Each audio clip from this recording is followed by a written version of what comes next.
Well, was Independence Day. This is Independence Weekend. And our story today fits in nicely with that because, well, I doubt any of us have had a personal experience with becoming independent. Well, maybe when we were teenagers. I don't know if you remember back, yearning to be free. Yes. Well, maybe that was independence. But most of us haven't felt constrained by some authority other than that, in which we wanted to be set free. Marion is, I suppose you could say that she needs to be set free from her pain. She can hardly move. That would be freedom. That would be independence. Something like that happens in our story today. A blind man is set free. For the next few weeks, we're going to be looking at how this fellow becomes an ideal follower. John shows us what happens in his life. In the next few weeks, we'll be looking at those things. But today we're going to limit ourselves to the first 7 verses. It's just the story of what happened to him. It's in John 9, 1 through 7. As he was passing by, he saw a man blind from birth. And his disciples questioned him, "Rabbi, who sinned, this man or his parents, that he was born blind?"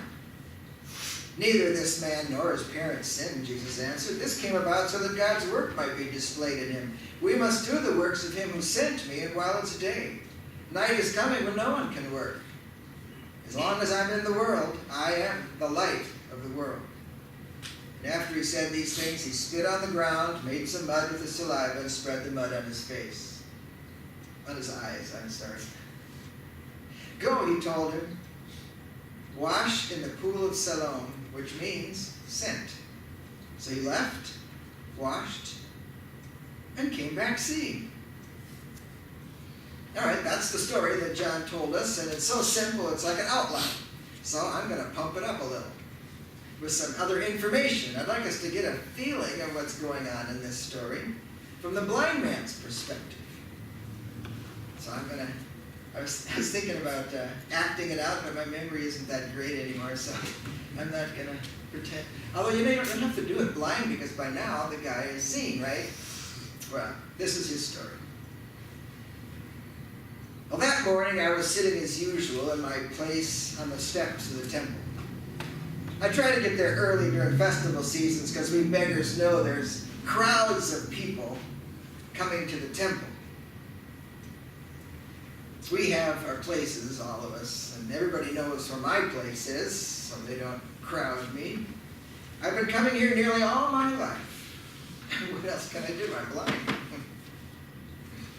You know, it's like old Simeon, that prophet way back 30 years ago, who predicted this little infant baby was going to be the Messiah. What an old fool he was. You know, life for us here is not like it is where you come from. Here, if you're blind, you're pretty much on your own. All you can do is beg for your living.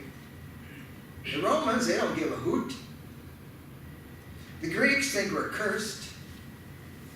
Our own people aren't supposed to harass us or lead us on wild goose chases, but they think that either our parents sinned or somehow we sinned in the womb. And so, well, they don't want anything to do with us. We can't get married. We can't get a job. All we can do is sit on the steps of the temple. You know, it's not that much fun to depend on the generosity of other people. But that's why we sit at the temple, because we figure after they worship, maybe they'll feel a little generous. Because God has provided a way for us to get an income. He's told them in their scriptures that they can get a blessing if they give alms to the poor. So we sit on the steps, hoping they will see their opportunity to be blessed by giving to us. Well, that morning, I was sitting as usual, my own special way, calling out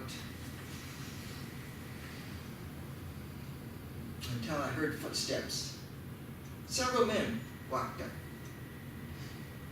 I thought they were going to give me alms, but they were just engaged in this theological discussion. It's clear they didn't care about me. I was just landscape or a still life or, I don't know. I was a topic for discussion. That is so annoying, I can't tell you. You know, I know I'm at the bottom of the social ladder, scraping for any scrap of humanity left down here.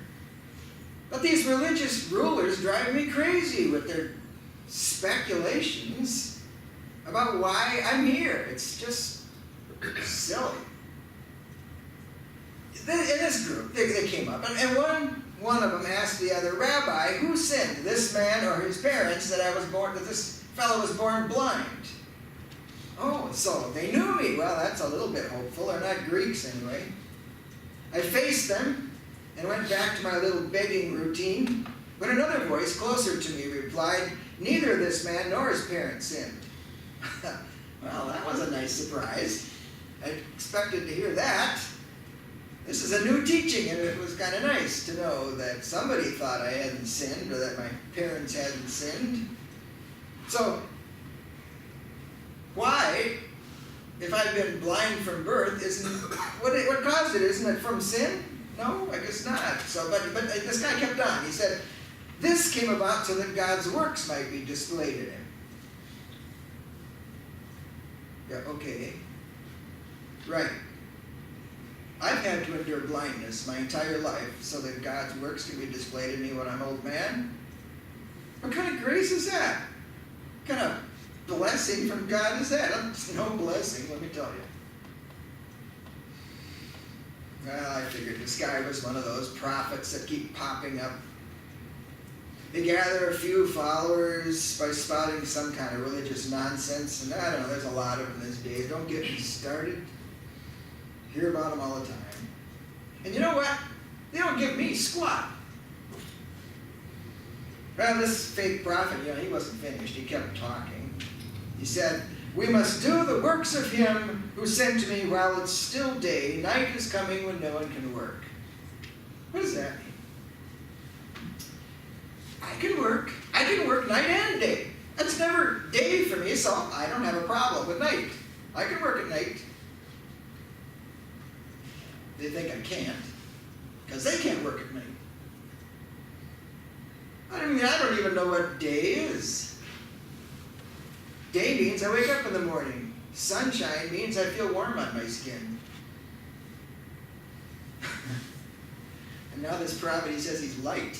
He's like comparing himself to the sun. As long as I'm in the world, I am the light of the world. I sat there trying to figure that out until the guy, he spits at me.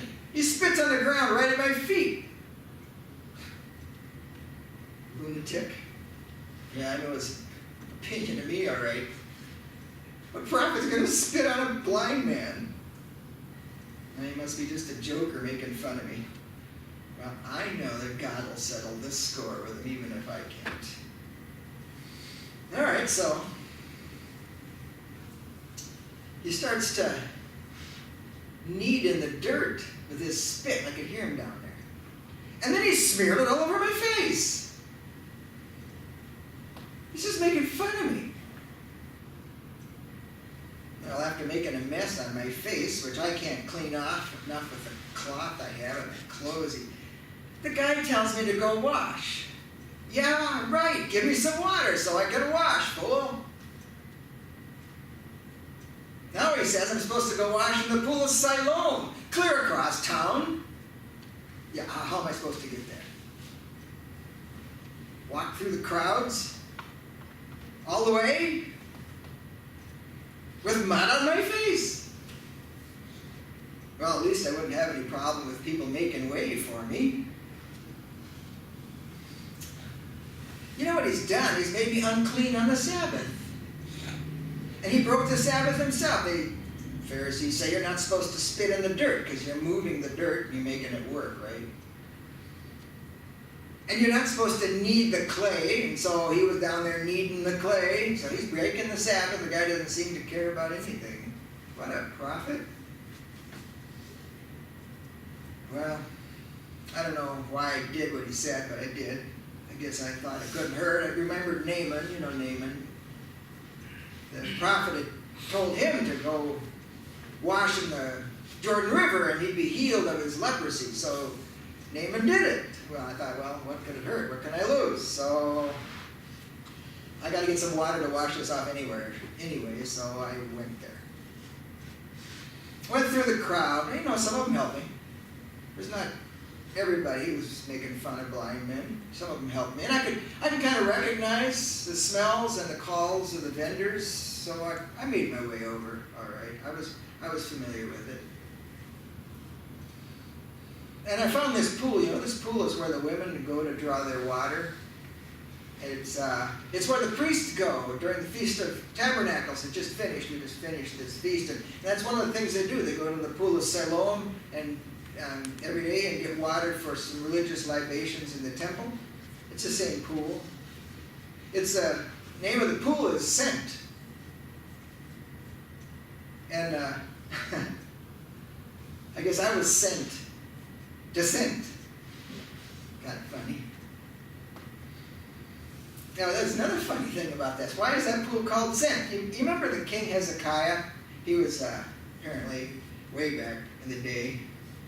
There was somebody laying siege to Jerusalem, and he wanted to get water into the city. So he sent water from the pool of Gihon, the spring of Gihon, all the way through the stone walls and stone of the foundation of the city, all the way into the city. And so the water of that spring was sent to this pool. So that's what that name means. So I was sent to the pool of Sent.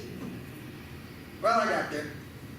And I knelt down, touched the water with my fingertips like blind people do to see where it is.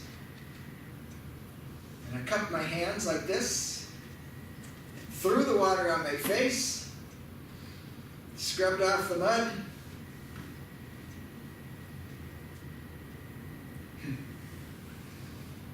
As I was doing that, strange sensation. I could see something warm coming through my eyelids. And I opened my eyelids and pow! Whoa! Whoa! It hurt. But I could see. I could see the water rippling and the sun coming off of it. Ripples. I could see the women across there drawing their water. I didn't realize how beautiful these temple buildings were. I had no idea what sight is, light is. I soon became used to seeing. You know, when you're walking back and you don't recognize anything because of what it looks like, well, I didn't recognize anything, so I had to shut my eyes so I could smell it and hear it. Then I was able to make my way, but eventually I figured it all out and I got home. And you know, the strangest thing, when I got home, my neighbors didn't recognize me. Okay, that's the story. And we'll keep it up next week, see what happens. But now I'd like us to think about why John put this story in there. Jesus had healed other people before. Why this story? You know, the interesting thing about this story is we don't actually know when it took place. John put it in this place. Oh, why don't we know? Well, he hasn't mentioned the disciples since chapter 5. And all of a sudden, bing, the disciples are here. So we don't really know what's going on here. But John put it here. Right after the Feast of Tabernacles. After Jesus talked about being the light of the world. And living water and all those things. Why did John put it here?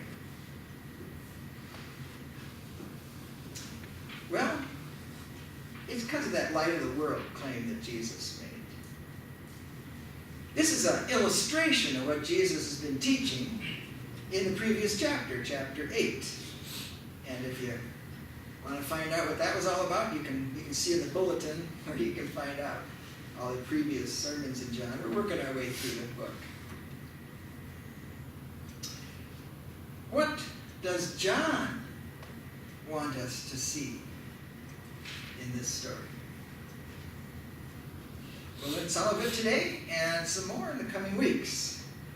But from verse 1, we learned that this man had been blind from birth, and Jesus had healed other people that were blind in the other Gospels. You see these stories, but never had he healed a person blind from birth that's reported anyway. The whole Old Testament doesn't have anybody healed from blindness. Isn't that interesting? But Jesus kept doing it, healing people from blindness. And this one, special, because the guy was blind from birth. Why did John choose this singular instance as his story? Well, I mentioned before that the Gospel of John has 7 signs that point to Jesus as the Son of God. And this one is the 6th sign. You can see all of them there. John is showing us, by telling us this story, that we are spiritually blind from birth.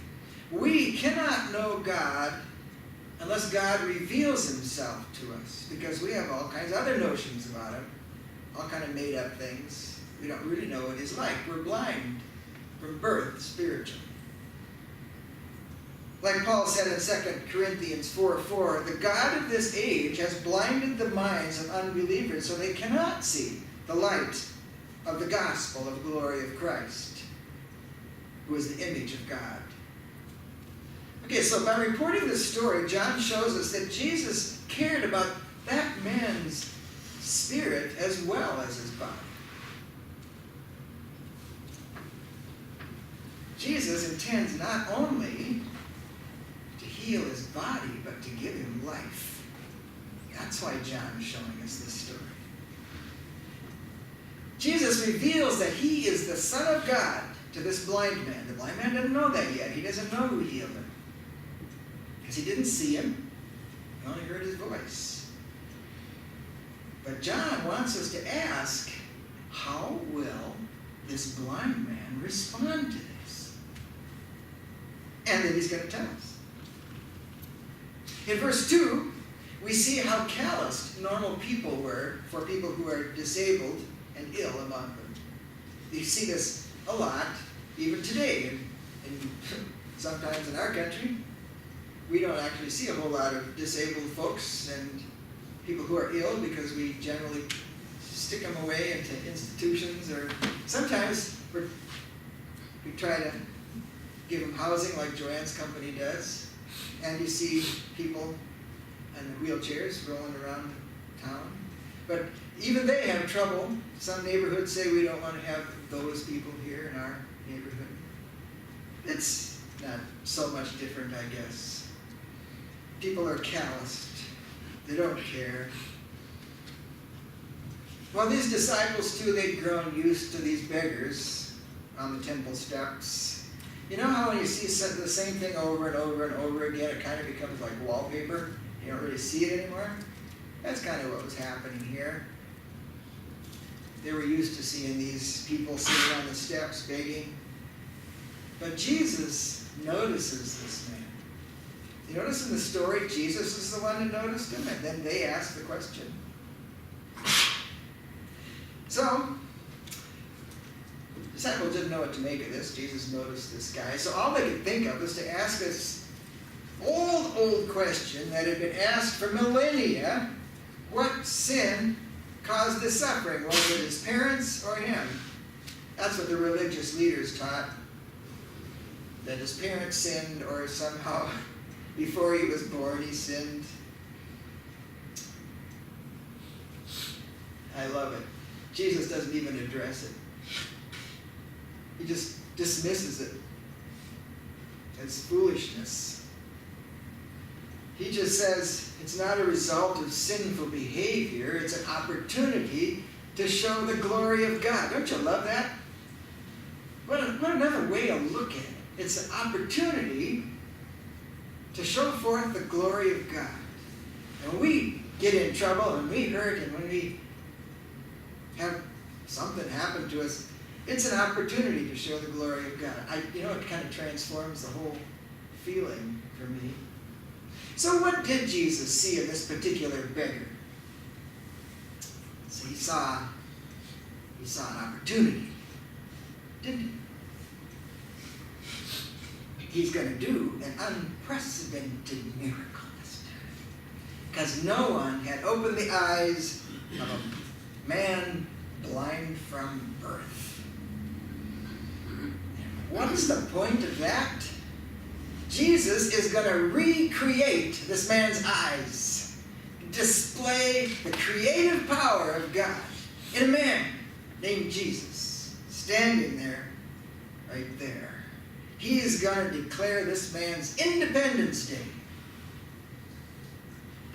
So in verse 4, we see the lesson that Jesus is teaching his disciples and us. And I notice the odd way he says it. I don't know if you've been looking at the scripture as I was reading it, but he says this. Listen to what he says. We must do the works of him who sent me. What an odd way to say that. You'd think he'd say, we must do the works of him who sent us, or I must do the works of him who sent me. But he says, we must do the works of him who sent me. He's including the disciples. He's looking forward to his coming crucifixion. That's the night that's going to fall. But he's also stretching the urgency of this mission. The disciples are enlisted in the work of Jesus. And it's urgent. Opportunities, they don't last forever, you know. You just kind of dive in and do it. Think about it forever. Like that, maybe on the news, some of you heard about this. There was this car fire. And a guy was driving on the freeway and he saw this car there smoking, and he got out and he went over there and the car started to burn, and he saw this guy inside, couldn't get out. The guy was trying to break the window and couldn't get out. So this guy, did he stop and think, no, should I get involved? I might burn my fingers. The thing might blow up. How should I get into this car? Should I do this? Should I do... No, he just grabbed the hold of the door, yanked the door down. And it wasn't his normal kind of power to bust the door. It was some other kind of power. We don't know. But that's kind of what Jesus is saying. You got to grab the opportunity while the grabbing's good. All right, let's look at that spit and that dirt. What's with that? Jesus spat on other people. What a strange thing to do. Well, it turns out that the custom of the time was that spit could be powerful. It was also made people unclean, but if you had authority somehow and some spiritual power, then spit became powerful. We kind of had the same thing. We call it mom spit. That's sort of so Jesus used dirt and mud. Has this ever happened before? Remember in the Bible, anytime some person in the Bible took mud and made something out of it? Where was it? It's kind of in the first part of Genesis, I believe. Yes, Adam. Yeah, so you can see the connection John's making here, can't you? And that Jesus made. Jesus is recreating the same way he did when he made Adam the first time, using the dust of the earth. Isn't this cool? I had no idea all this was in here until I was reading the commentaries. Jesus wants us to connect the creation of human beings with the recreation of this blind man. So look at all the symbols that are going on. John loves symbols. And you can see all these symbols going on. Now we got God creator, human being, light of the world, all in this one story. Well, actually, we don't know why Jesus used spit and mud, but it looks this way. I'm sure he was capable of just healing the man on the spot. But he seemed to want to include the guy's senses and his own efforts. So he tells him to walk clear across town and wash himself in that pool. The pool of Siloam, the one that means sent. And so, of course, by now, you know that John is playing with words. He does this a lot. He loves irony. He loves wordplay. This book is just incredible. So this one, the man was sent. And where was he sent? He was sent to the pool called Sent. And one final play on word that isn't really obvious is that another word for this pool of Siloam is Shiloh. The same word, spelled differently. And that is from Isaiah 8:6, and it's a prediction of the Messiah. So Jesus is sending the blind man basically to the Messiah to be healed. I love all this. Oh, my goodness. And that pool is associated with healing. So all this that John has put in there. So what's the point John is making? Jesus is sent by the Father to heal, to bring sight to the blind, to heal body and spirit, but mostly, well, remember what John the Baptist said about Jesus? In Matthew 11:2-5, he said, when John heard in prison what the Messiah was doing, he sent a message to his disciples and asked, "Why are you the one who is to come, or should we expect someone else?" John was feeling really depressed, I guess. Jesus replied to his disciples of John, "Go and report to him what you hear and see. The blind see, the lame walk, those with skin diseases are healed, the deaf hear, the dead are raised, the poor are told the good news." Jesus sent his disciples to do the work of the Messiah, to heal, to bring light to the blind, to the spiritually blind. And that sending has come down to us. That's why Jesus says we must do the work of him who sent me. He's including us. We also are sent to continue his work. You know, do we have somehow the idea that salvation is ours and we can just kind of come to church and sit on our pews or listen to some beautiful worship show and go home and that's it? Can we just ignore everyone else as if they're wallpaper? Or perhaps we can just cluck our tongues. All those other distasteful people. Coming to our church. Not coming to church, all those distasteful people. Why don't they just go away? They're a blight. In fact, there's some towns that have arrested homeless people because they're a blight on the community. I really enjoy one of the guys who went to our church in Orlando. He was given a job by the mayor. He was the city manager. And you know what he did? He built a facility to help the homeless, to give them a place to be instead of the park benches. Isn't that cool? That's the way it should be done. Well, yet another time, I think I've told you this before, in our church there was a woman who came very, very poor, and she always came in tattered shorts and flip-flops and all that, and the pastor's wife said, "I wish you just wouldn't come to church." And some people would say, why doesn't the pastor do something about this distasteful person? I don't like watching them. They don't dress up. Or perhaps we're discussing the sins of other people. What is the reason for their sin? What is the results? Ooh.